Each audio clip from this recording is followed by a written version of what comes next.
What's up, everybody? Matt Taberry, dogpost.com, and today we are talking about wide receiver recruiting. Now, this is kind of a hot topic among a lot of Georgia fans because the Dogs do not have a five-star wide receiver on the commit list, and usually they don't have a five-star wide receiver on the commit list, but that's perfectly fine.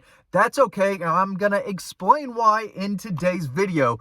Because if you haven't noticed, if you haven't already read over on Dogpost, Georgia's wide receiver commitments right now in the 2025 class, absolutely crushing it. They are crushing it so far to start the 2024 season. I've got a free story on the website right now breaking down the numbers, giving the latest intel, telling you which guys are doing what week in and week out. So make sure you're reading that. But I did want to come on YouTube and talk about it. And the first guy I want to talk about is Landon Rolden out of North Oconee. So nearby Athens kid, right in the backyard of James Coley, Kirby Smart, and the Dogs. Now, he is Georgia's lowest ranked commitment, but he is on a tear right now. You wouldn't look at it, his numbers and what he's done this year, and say, yeah, that's just a 3-star.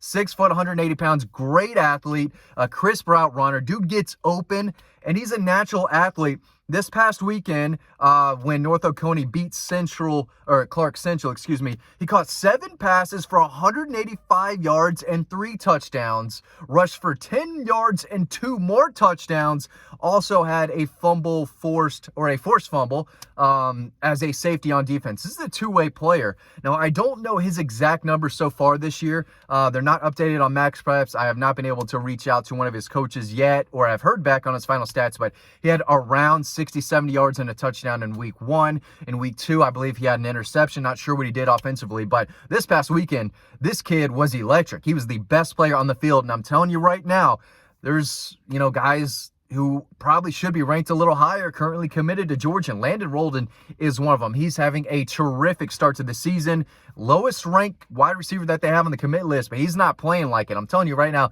kid is going to make an impact in Athens. Another guy that I don't think is talked about as much on Georgia's commit list is Thomas Blackshear. He plays down in Savannah, Calvary Day. He's only played in 2 games, but he has been crushing it. He did not play in week 1. In a week 2 loss to Oceanside, he caught 10 passes, 137 yards, 1 touchdown. And remember, he can play defense too. He's ranked as an athlete, but I do think he's going to play wide receiver in Athens, and it's easy to see why. This past weekend, Southeast Bullock, he only caught 2 passes, but he went 3 passes, 3 catches, 209 yards, 2 touchdowns. 3 catches, 2 touchdowns, 209 yards, and I saw them, and you can see them for yourself over on Dogpost. They're catching runs. They're getting the ball out to this kid who at 6'1", 200 pounds can really move. He is elusive, can change directions, with ease. I mean, he just kind of glides when he's out there. It doesn't look like he's running really fast, but he is.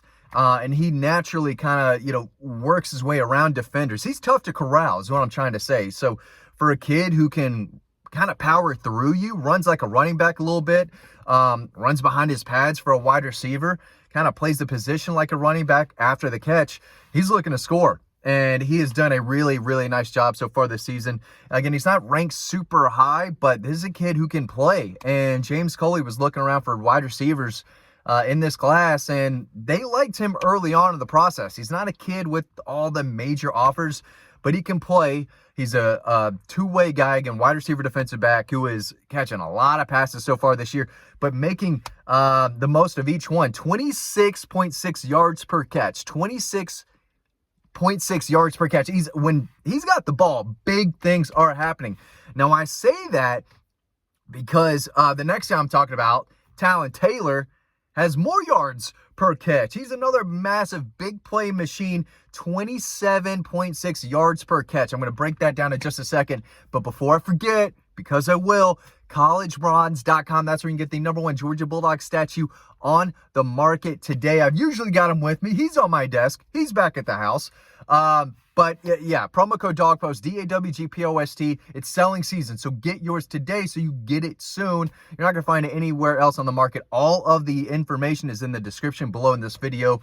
That's where you can order, and that's where you put in that DOGPOST promo code. Don't forget that. It's the only place where you can get a discount. Okay, Talon Taylor up in Illinois. He's only played in 2 games this year.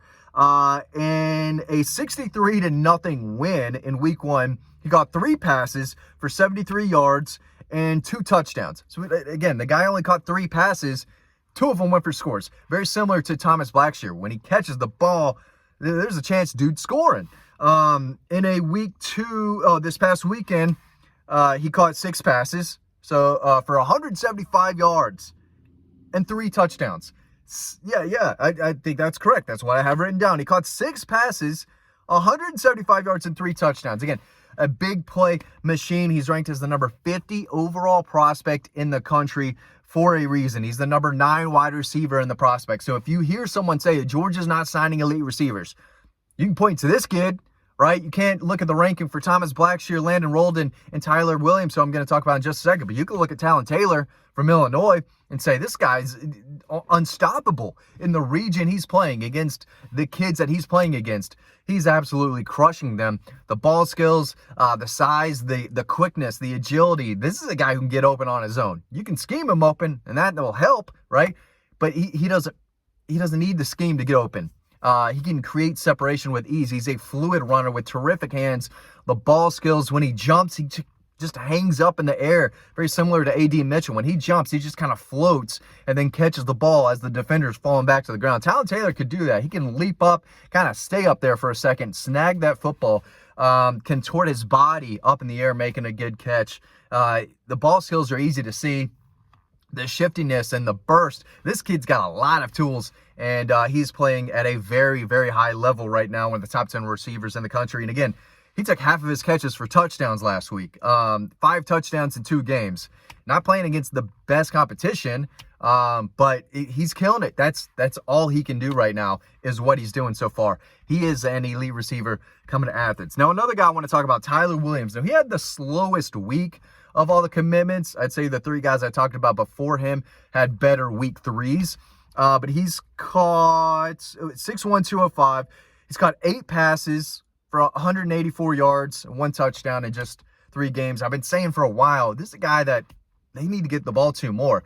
He didn't get the ball enough last year. He transferred to Armwood High School, a program that knows what they're doing, and they're still not getting him the ball enough. In week 1, 3 catches for 95 yards, which is respectable. Week 2, 3 catches for 55 yards, again, respectable. But last week, just 2 catches for 34 yards, 1 receiving touchdown. But he's a guy who can make an impact in the return game, special teams game as well. So another guy with size. All these guys have pretty decent size. I think Landon Rolden, Talon Taylor are the only guys who are not in that 200-plus pound range. But Thomas Blackshear, Tyler Williams, they're 200-plus, 6'1", 6'2", with big, strong hands. And again, these are guys who are making big plays when they matter the most. But all of these guys are off to tremendous starts to the season. I do think they would like to add a 5th receiver in this class, whether it's C.J. Wiley, who I think is still interested in Georgia and the opportunity he's got there. Maybe it's someone else. For that information, I want to make sure y'all are heading over to Dog Post because, the season's here. But recruiting doesn't, it takes a small backseat, but, there's still recruits to talk about. And I want to make sure y'all are updated on all these commitments and how they're doing on Friday nights. But right now, if you look, on the commit list and you don't see a 5-star, you don't see the highest 4-star, right? You see 8 guys ranked ahead of Talon Taylor who are going elsewhere. And if you're thinking, man, that's not great, it's definitely not the end of the world. They won national championship feeding guys like A.D. Mitchell, who was a 3-star, who turned out to be a 5-star player, had a great career, obviously. Ladd McConkey, a 3-star when he got to Athens, left as a 2nd-round pick who's scoring touchdowns in his very first NFL game, right? And making big catches in big moments through those championship years. So it doesn't matter where they are ranked when they get to Athens. As long as they are developed and put in a position to make plays using their specific skill set, and they can block, right? And they can show that they can make a big catch, but also help in the run game on the perimeter and be physical. This staff is going to find ways for them to get the ball. So they are bringing in talent. It may not be elite talent outside of Talon Taylor, but these are guys who can make a lot of plays and can help Georgia win ball games. Again, Landon Rolden is going to surprise a lot of people. Thomas Blackshear is a guy that no one's really talking about, but he's been very impressive to start the season. And then Tyler Williams, a guy who I will probably not get the credit he deserves just where his ranking is. And you look at the production and, it could be a little more, but if you look at these guys individually, they can all play. So, yes, Georgia would like to bring in another George Pickens type or an A.J. Green type, right? Those are game changers, no doubt about it. And it's easier to have an effective passing attack when you do have those elite 5-star receivers. But it's not the end of the world that Georgia doesn't. They can win games with these players currently on the commit list, and you can read more about them over on Dog Post. So thanks for watching, and hope to see you over on the website.